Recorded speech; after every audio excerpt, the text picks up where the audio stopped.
Em nome do Pai, do Filho e do Espírito Santo. Amém. Louvado seja nosso Senhor Jesus Cristo. Para sempre seja louvado. Podem sentar. Estimadas almas, nós estamos numa situação lamentável de escassez de sabedoria. Nos tempos em que o mundo funcionava relativamente bem, as pessoas que tinham cabelos brancos e as suas rugas eram sinal de sabedoria. Por isso, havia uma veneração ao... Hoje até ofensivo falar do velho que é velho. Pois o velho é velho e sábio, o ancião.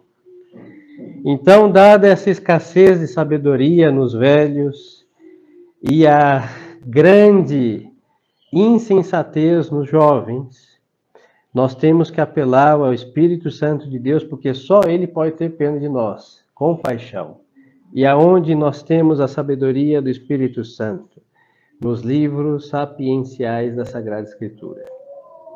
O padre já recomendou muitas vezes que os senhores lessem os livros sapienciais e não interpretassem nada, porque nós não somos protestantes. Basta a leitura e reter o que está escrito. Mas, como isso não aconteceu, a partir de hoje, vamos considerar a sabedoria dos livros sapienciais. Quer agrade, quer desagrade, cansados, entediados, lamento, mas eu não quero ficar no purgatório por ter, já que os senhores foram omissos, deixado a sabedoria passar desapercebida sobre a face da terra. Isso é grave.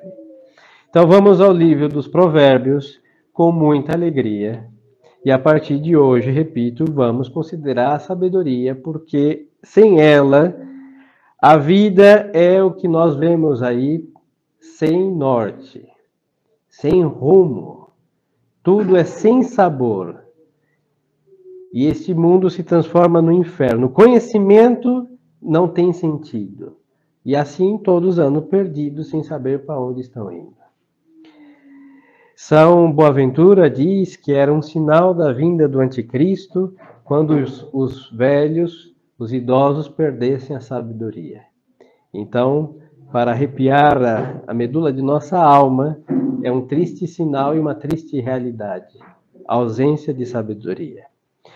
Então, no primeiro capítulo dos Provérbios, é verdade que são palavras do rei Salomão, sentenças do rei Salomão, mas lembremos-nos que ele, quando foi eleito rei, ele pediu a Deus duas virtudes. A castidade, a qual ele por um tempo se comportou bem, mas no final da sua vida vai aprontar.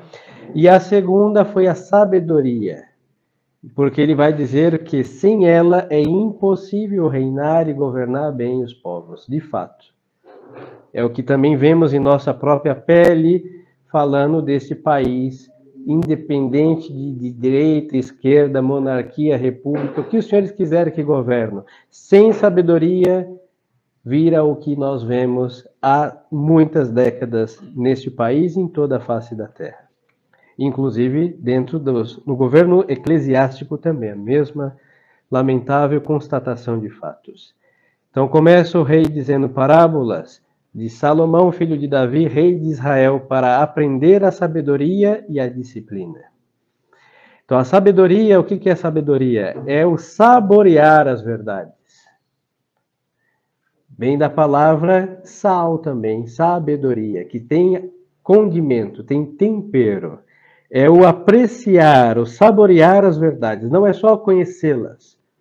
Não se contenta com isso. Mas o sábio, ele vai ali meditar, saborear, degustar a verdade conhecida. Então a finalidade deste livro é para aprender a sabedoria e a disciplina. A disciplina, ela é o primeiro fruto da sabedoria. Antigamente, como falávamos a princípio, os idosos, os anciãos, eram pessoas que seguiam uma rotina. Tanto que quem tinha uma rotina estabelecida eram chamados de pessoas velhas. Mas não é por um fato metódico Não é por manias, não, é porque o sábio, ele tem disciplina. Nenhum sábio é indisciplinado, mas não quer dizer que todo disciplinado seja sábio. Infelizmente é assim. Mas todo sábio é disciplinado.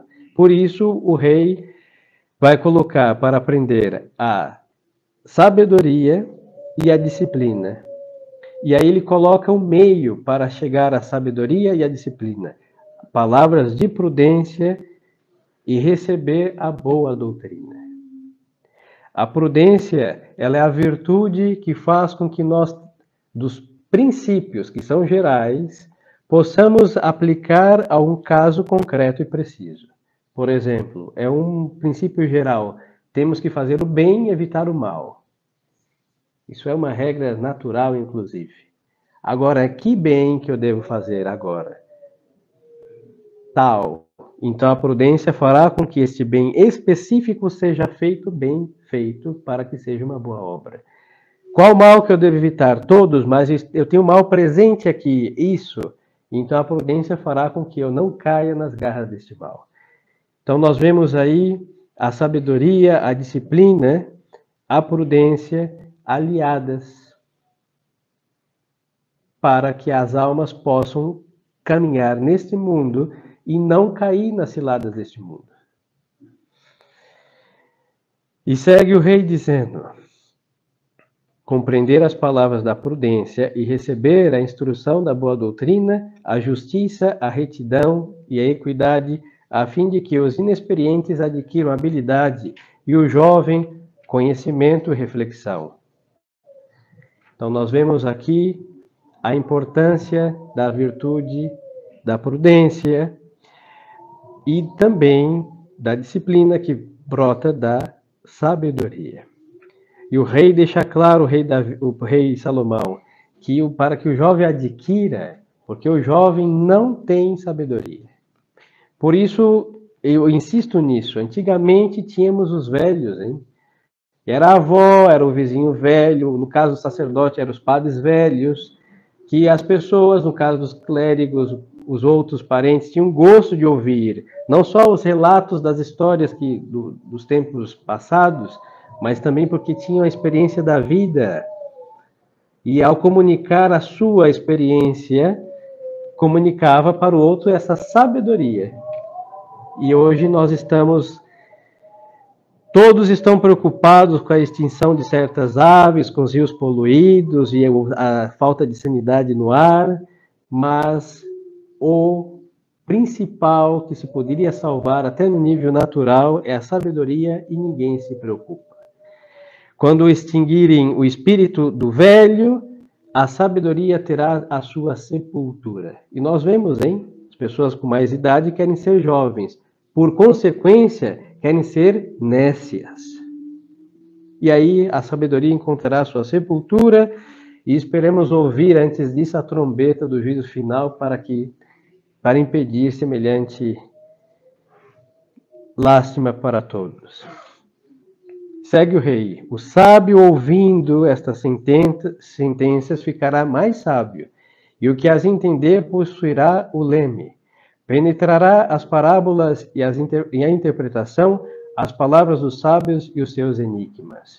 Então o rei deixa claro no prólogo que aquele que entender a sabedoria que está neste livro, ele vai se tornar mais sábio. Porque a sabedoria deste livro, dos provérbios, não é a sabedoria pessoal do rei Salomão. É a sabedoria do Espírito de Deus comunicado a Salomão. Então, como lhes dizia e repito, ele ia reinar, pediu castidade e sabedoria. E a partir daquela oração que ele fez, ele se tornou casto e sábio. E jovem ainda. De tal modo que reis iam consultá-lo. Ele tinha uma sabedoria assim insuperável. Porque ele entendeu do Espírito Santo o proceder sábio. E Deus quis que ele escrevesse essas sentenças para nos comunicar a sabedoria própria do Espírito de Deus. Aí começa então agora a prática. Primeira regra que devemos escrever nos nossos espelhos. E ao escovar os dentes, para os que têm este hábito, ler. e reter na alma: o temor do Senhor é o princípio da sabedoria. Não há sabedoria sem o temor de Deus, hein? Aí vamos então. Tiraram a ruga dos nossos velhos. Os nossos velhos querem se tornar jovens, nécios, por consequência. Por isso nós vemos também a falta de religião. Porque os nossos jovens do século que vivemos não têm espírito de piedade e temor de Deus no sentido religioso. É assim, hein? Quando os senhores encontrarem estas senhoras com seus tempos já vividos, que querem estar na casa dos 20, 30, duras penas, por aí, forçando a barra, os senhores vão ver a impiedade, porque elas fabricaram um Deus que não existe. Graças a Deus não existe o Deus da cabeça delas, hein? Que é um Deus que pode fazer tudo. E a regra desse Deus é ser feliz. Só isso. Não existe castigo, não existe remuneração, não existe virtude, não existe moral na cabeça do Deus destas velhas jovens ou joviais que existe por aí. Por quê? Porque esse é o espírito do jovem. O jovem não quer que exista um Deus verdadeiro, porque o Deus verdadeiro condena tudo que a nossa inclinação e as nossas faltas de disciplinas levam, e por isso esse espírito de impiedade no sentido de ir contra o temor de Deus. Então a sabedoria de Deus, a verdadeira, tem como princípio o temor do Senhor. Aí segue o rei dizendo: os insensatos desprezam a sabedoria e a doutrina. E é o que nós assistimos, hein? Doutrina é todo conhecimento vindo de Deus. Quer o religioso em certos aspectos, quer qualquer outra verdade vinda do Altíssimo. E existe um desprezo. Os padres hoje não querem ensinar a doutrina, mas só que também as pessoas católicas que se dizem tais não querem aprender a doutrina. Falamos de catecismo, todos pensam que é um ensinamento para crianças. Não, é para quem quer amar a Deus. Quem quer conhecer Deus, estuda o catecismo. Nós falamos: leia um livro. Não tenho tempo, padre. Não é possível que não tenhamos tempo para a nossa instrução. Nós nascemos estimados sem saber fazer nada. Só mamar e chorar e defecar. São 3 atos que todos nascem sabendo. Só isso, nada mais. E nós aprendemos tudo. A falar, a entender, a comer, a mastigar, tudo nós aprendemos. E por que nós não temos tempo de conhecer a verdade mais sublime, que é Deus? E não é conhecer um Deus distante, que eu tenho que tentar acertar qual. É um Deus que se fez carne. É um Deus que falou conosco. É um Deus que vamos celebrar sua proximidade no Natal, se fez homem e habitou entre nós, hein? Falou dele, quem ele é, o que ele exige para que estejamos com ele. Não temos o menor encanto de conhecer o Deus que se fez acessível, único, verdadeiro. E isso é falta de temor de Deus, é falta de buscar apreciar as verdades do Altíssimo, que se chama sabedoria. Por quê? Porque há como princípio a insensatez, que é o oposto à conduta de alma do sábio. Aí o nosso estimado rei Salomão vai dizer aqui, com isso o padre conclui por hoje, a necessidade de fugir da companhia dos maus. Ouve, meu filho, as instruções de teu pai e não abandones a lei da tua mãe. Aqui, claro, já estamos propensos a não buscar o conhecimento, a disciplina e o temor de Deus. Agora, diante desta visão sábia, quem se preocupa mais com a nossa alma nesta terra? Nosso pai e nossa mãe. Não existe outros, hein? Nem a professora, nem o governante, nem o prefeito, nem o presidente, nem o rei, ninguém. Porque a vida que nós temos foi quem que nos deu? Deus, nosso pai e nossa mãe. Ninguém mais nos deu a vida. Deus, nosso pai e nossa mãe. A nossa vida natural devemos aos três. Pois então, quando há insensatez, há desobediência. É a grande dificuldade de todo adolescente, jovem, de obedecer seus pais. Claro, porque nós não vemos aí com o temor de Deus que a nossa vida devemos a eles. E hoje o homem moderno tem um agravante a maior, porque o homem moderno odeia a própria vida. Esse espírito suicida que está por toda parte, hein? Pessoas mal saíram das fraldas, querem se jogar de uma ponte. Aí você fala, meu Deus, o que está acontecendo? O que está acontecendo? Quem ama a Deus, odeia tudo que Deus nos dá. E começa pela nossa vida.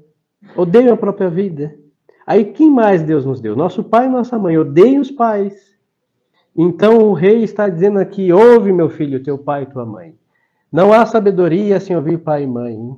E aqui o rei não está falando que o pai é santo, que o pai é levita, que a mãe é santa, que ela tem visões. Não. É o pai natural, a mãe natural. Temos que ouvir. Ah, mas eles têm os seus defeitos. Todos eles têm os seus defeitos. O único pai que não tem defeito é o pai eterno e a mãe santíssima. O resto, todos têm defeitos. Tiveram e terão. Mas ouve o teu filho. Com esta submissão intelectual de ver no pai, na mãe, esta autoridade, começa a sabedoria. Nas nossas almas fluir. É o cano que conecta a sabedoria por onde ela vai passar por nossas almas. Sem esse cano, não passará a sabedoria sobre ninguém. Aí segue o rei dizendo, isso será um ornato para a tua cabeça e um colar ao teu pescoço. Então, ouvir as instruções do pai e não abandonar a sua lei, a lei da sua mãe, diz aqui, palavra de Deus, é um ornato, ou seja, é uma joia. Meu filho, segue o rei dizendo, palavra também do bom Deus, meu filho, se os pecadores te atraírem com seus afagos, não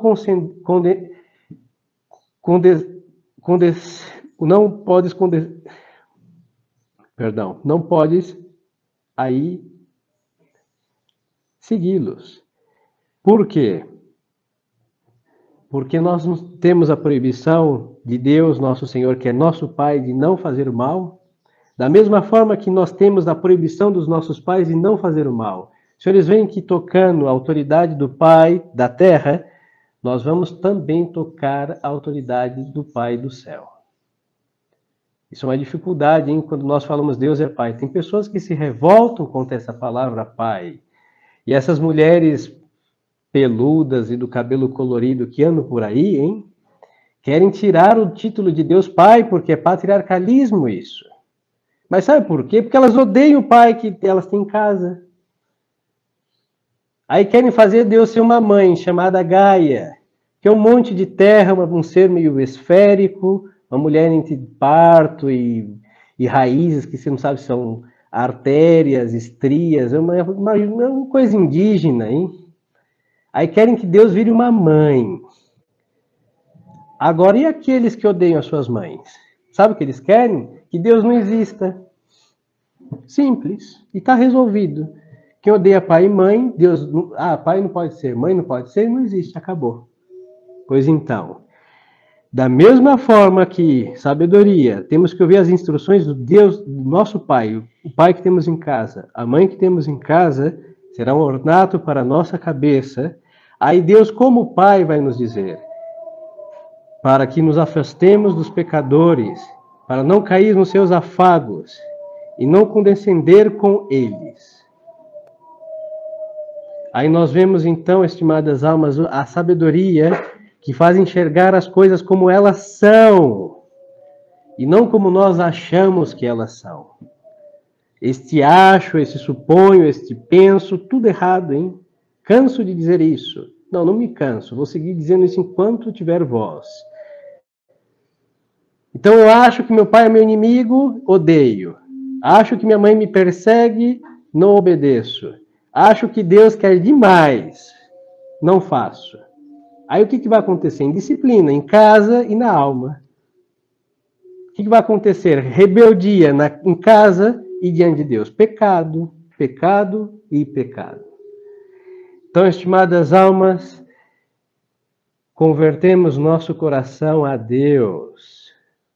A sabedoria encarnada é nosso Senhor Jesus Cristo. E nós vamos celebrar o seu Santo Natal e podemos oferecer ao bom Jesus nossas almas, nossas tentativas de virtudes, nossos bons propósitos feitos, conseguidos, ou pelo menos apontados durante este ano, tudo o que os senhores quiserem. Mas lhes recomendo, busquemos a sabedoria. A sabedoria fará que, mesmo que não tenhamos rugas e cabelos brancos, bom, quem tem cabelo, mas que a nossa alma seja assim envelhecida. Sim, envelhecida pela verdade apreciada, causa estabilidade, firmeza, e não nos transformamos numa palha que o vento, para onde soprar, levará. E esta é a maturidade católica. E pelos tempos serem maus, nós não podemos nos conformar com este século, assim que não podemos viver uma religião de modo insensato. Não podemos viver nossos dias aqui na terra sem buscar a sabedoria que é nosso Senhor Jesus Cristo, amando suas verdades, amando seus decretos e nos esforçando para cumprir os seus mandamentos. Que Deus menino, o bom Jesus, nos conceda essa graça, a graça de obedecer seus decretos e também a graça para que o padre consiga pregar até o último capítulo do livro dos Provérbios, e paciência para os senhores ouvirem e reterem a verdadeira sabedoria que vem de Deus. Louvado seja nosso Senhor Jesus Cristo. Em nome do Pai, do Filho e do Espírito Santo. Amém.